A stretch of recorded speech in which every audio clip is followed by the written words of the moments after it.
First off, we have to say a big congratulations to all of you and all of your fellow actors, because just this morning, the cast of Downton Abbey was nominated for a Screen Actors Guild Award for Outstanding Performance by an ensemble in a drama series. This is your 4th nomination. You guys have already won it twice, so congrats. Thank you. Every week, millions of people all over the world on a Sunday night always look forward to watching Downton Abbey. And now it's the final season. How does it feel?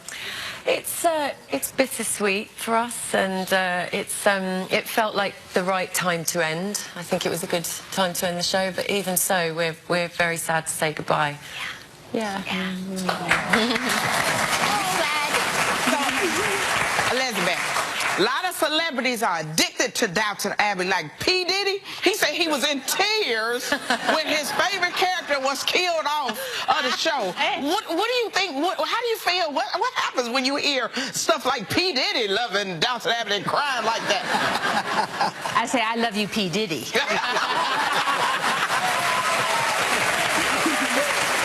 And also, we just heard that you're going to be part of the Rose Parade on New Year's. That's what they have me doing now. It's doing the wave on the phone. So there's a Downton Abbey. So there's a Downton Abbey float. There's a Downton Abbey float. Yes. Really? When it's a Downton Abbey float, you kind of got to be on it. I want to be on it. You think I'd fit in? Well, now, but P. Diddy, I'm afraid. Now, the show is set in England in the early 1900s, and there's great attention to detail, the wardrobe, even the table manners, and I heard that this led to Asparagus Gate. So, Hugh, tell us about Asparagus Gate. Oh, that was all my fault. We have a historical advisor on the show whose attention to detail is second to none, and he happened not to be there on a particular day when we were having asparagus served in the dining room scene, and I suddenly got the panics that back in 1912 they may have not eaten it with their fingers. They might have used a knife and fork. You know, I didn't know what the etiquette was. We couldn't reach Alistair on the phone, and so we played safe and chopped all the asparagus up and pretended they were beans.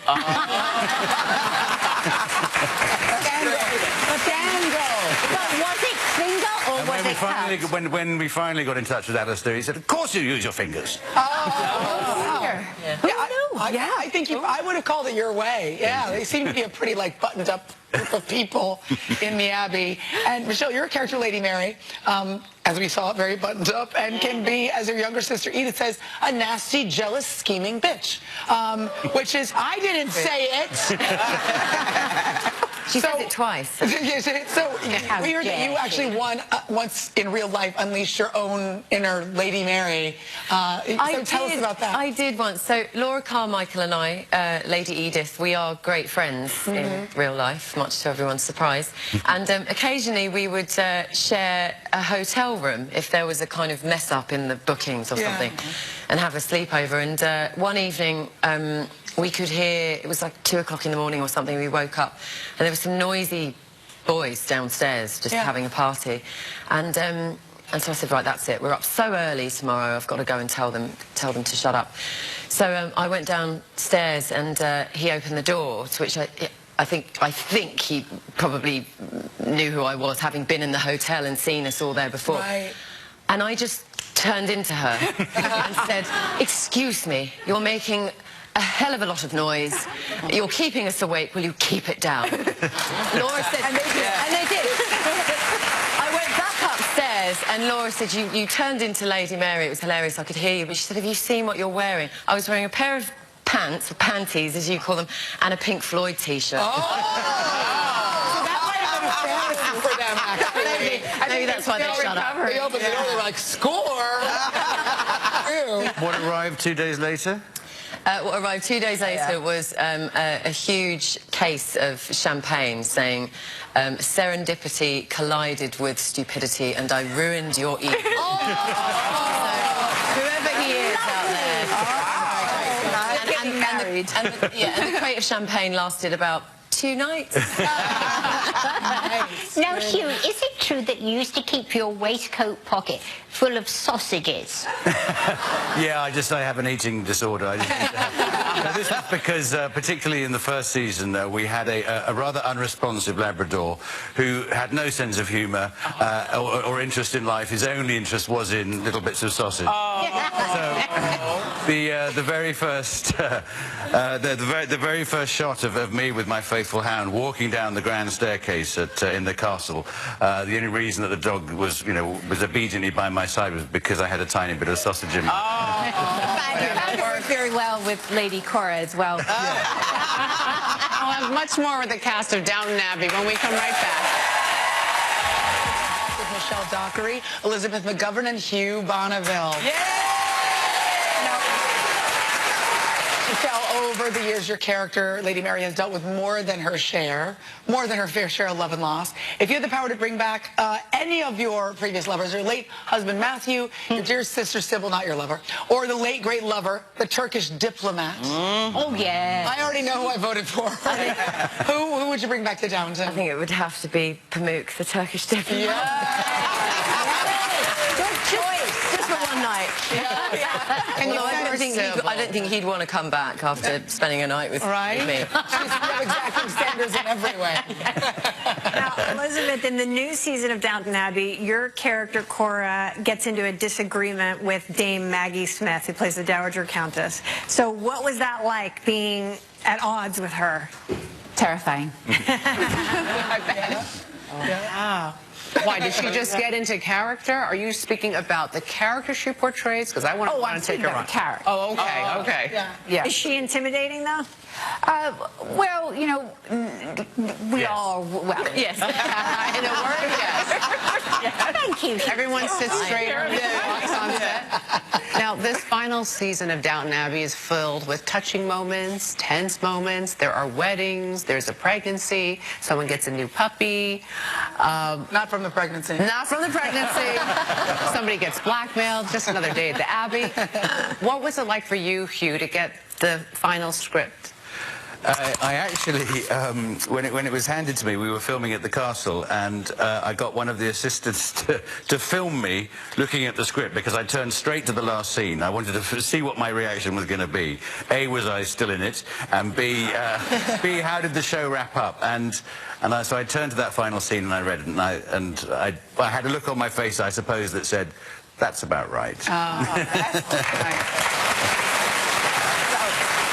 Michelle. Yeah. So you and Lady Edith, you don't get along on the show, but the young lady that plays Laura Carmichael, you guys are really good friends. We are. So, okay, so how did you say goodbye to Downton together? Well, Laura and I, at the last day of Highclere... So that was one moment, which was after our big press tour in London. We were staying at, well, the conference was in a hotel, and we decided to stay at the hotel and drink champagne till the wee hours. Yes. That was earlier on in the evening. We didn't look like that by the end of the But I'll tell this quickly, but when we wrapped at Highclere Castle, Laura and I, you know, we were all very emotional, and we held hands and walked through each room together for the last time, and then we walked out onto the lawn to what I call Matthew's bench, which is where all those lovely scenes happened with Matthew and Mary. And Laura said, it doesn't seem fair. You know, some people don't experience this much joy in a lifetime, and we've had it in 6 years. And it really kind of summed up the whole thing. And then we partied a lot. As you do. Yes. Yeah. Speaking of language. All right, Hugh, what would you like to say to all your American fans who just adore Downton, adore you all, that have been with you every Sunday night over the last 5 years?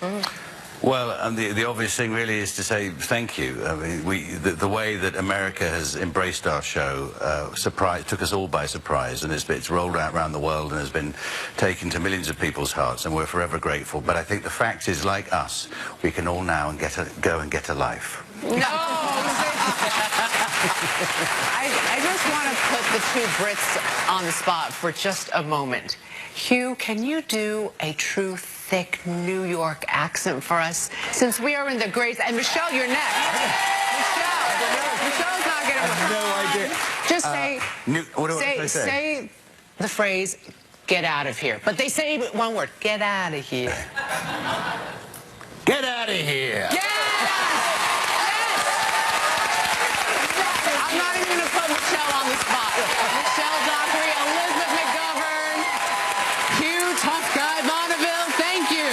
Downton Abbey, the final season premieres January 3rd on Masterpiece on PBS, and the first 5 seasons of Downton Abbey are now available on DVD and Blu-ray.